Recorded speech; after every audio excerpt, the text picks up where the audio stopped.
Hey everybody, how you doing?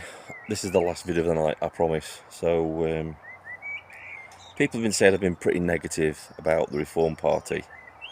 And yeah, I'm pretty negative about the Reform Party. Most people call it realistic, based on evidence, that I'm criticising the Reform Party. I'm holding them to account for what they do. And I think everybody should do that. We shouldn't blindly follow anyone. We shouldn't do that. And given the state of our political class, we have to hold them to a higher standard, and that needs to start with the Reform Party. I was fully behind the Reform Party before the general election. I voted for them myself, and everything after the general election has completely put me off them. Being called that lot by the Reform Party, Richard Tice, and then getting no apology, put me off them. It's like, I'm not going to vote for a party that refers to me as that lot. It's not going to happen. And I see people making excuses for them. They're saying, yeah, well, Reform Party aren't perfect, but what's the alternative? And it's like, you're kidding me, they're not perfect. Yeah, you're damn right they're not perfect. Look what they did to Rupert Lowe. And that's before we get into everything that Nigel Farage has done to people that have been on his side that he didn't like. Look at Ben Habib, kicked out the party because he was getting too popular, and he was being critical of basically the Reform Party not democratising the party. Something that's a valid point, kicked out the party, removed as chairman, and kicked out the party. Then we've got Rupert Lowe, getting too popular. Nigel Farage didn't like being criticised because, yet again, he wasn't democratising the party. Got rid of Rupert Lowe. Then smeared him, and they briefed the press that he might have dementia. Smear tactics. Another reason why I can't get behind the Reform Party. I wish I could. It's the leadership that I can't get behind. You know, maybe the councillors and the people on the ground are doing a really good job, but there's no way to hold the Reform Party to account, the leadership to account for what they're doing, because there's no way to remove them. And I just can't get behind a party like that. I can't. So it's not negativity, it's reality. And it's holding them to account. It's holding them to a higher standard. We should always hold our leaders to a higher standard. We should. They should be setting the example. And the Reform Party, for me, has proven that it's no better than the mainstream parties in what it said. Look at what Nigel Farage has done. He's done interviews where he said, I'm giving you evidence now of why I don't support the Reform Party. He said months ago that it was a political impossibility to deport all the illegal immigrants already here in this country, and he had no ambition to do it. 2 weeks before the local elections, he realised that maybe it wasn't in the bag and did a U-turn, and then said he was going to deport illegal immigrants and that he was going to create he still didn't say that he was going to deport all the illegal immigrants already here.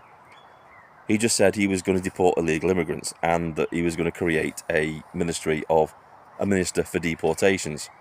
And it just looks suspect. It looks suspect. 2 weeks before local elections, and you do a U-turn just to get yourself a few more votes. That's what it looks like to me, and that's what it looked like to a lot of other people as well. And some people, for some reason, just can't see through that.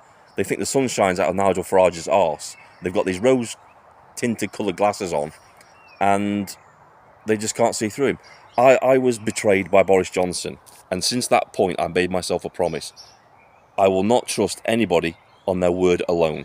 It's their actions that matter to me.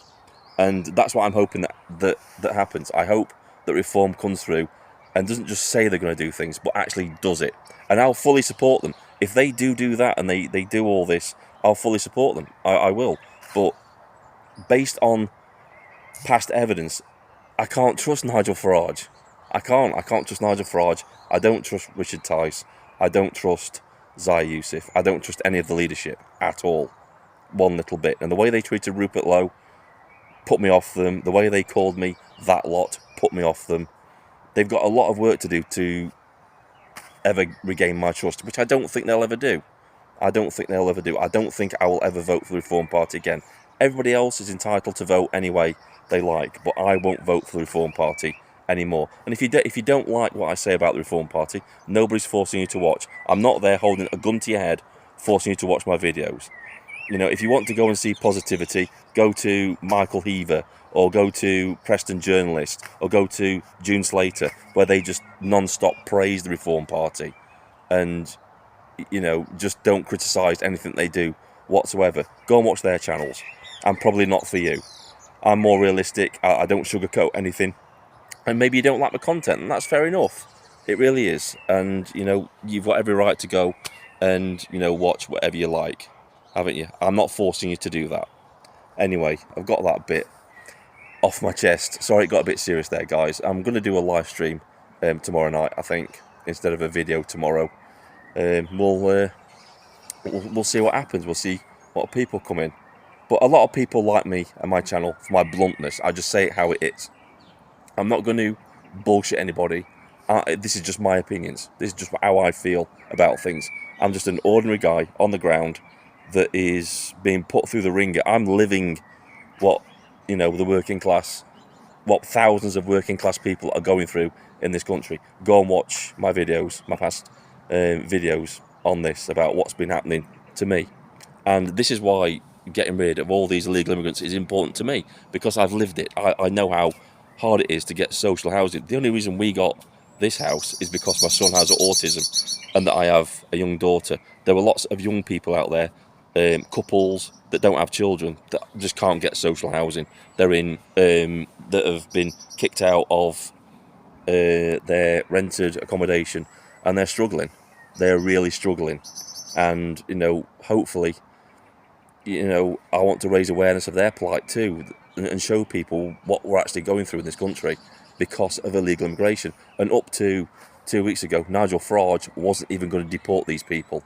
Just hold that in your mind and think, you know, is this what politicians do? Do politicians tell us what we want to hear before elections so we vote for them? Is that a tactic they've done in the past? And then, you know, judge them on that. Don't just put these people on a pedestal like rock stars. I've said this before in videos. Don't treat the our political class as rock stars or as celebrities. Treat them as utility companies. If they don't deliver what you want, if they're not delivering the service that you want, you switch and you find a political party or a utility that is giving you the service that you want. That's the issue. People treat Nigel Farage like a rock star, and he's not.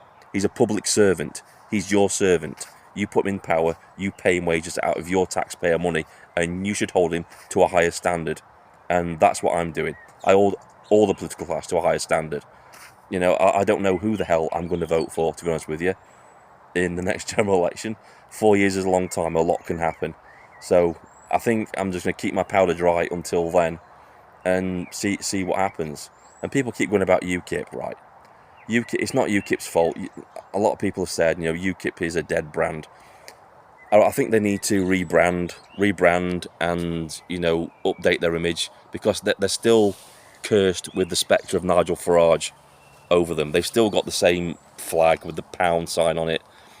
You know, they need to do something to, you know, change their image a little bit to get people to vote for them, to change their brand a little bit. Because people said that they've already got an established brand, so they don't need to rebrand. But it's dead. It's got the fingerprints of Nigel Farage all over it. It needs to update and change, and, you know, update itself and be a force that people can get behind and vote for. And hopefully there'll be some kind of an alliance with Rupert Lowe and Ben Habib and UKIP in future, because if Reform Party do get into power, they need to be held to account as well. They need other parties that will threaten them to take their place if they don't deliver, and that's how we force them to, you know, get back to the right side of politics again, because it can't be done from within the party or anything like that. There's no way to remove Nigel Farage or Zahir Yousaf. There's no way that there's no membership. The membership can't vote them out. It's subscribers, like I've said before. So it's got to be other right-wing parties, up-and-coming other right-wing parties, that keep them in check. And they must be a threat to the Reform Party, just like the Reform Party is supposed to be a threat to the Tories, to keep them in check. But we'll see. We'll see what happens. Yeah. I shall see you all in the next video. It's got really dark really quick, hasn't it? I shall see you all in the next video. It's Vindicator, signing off.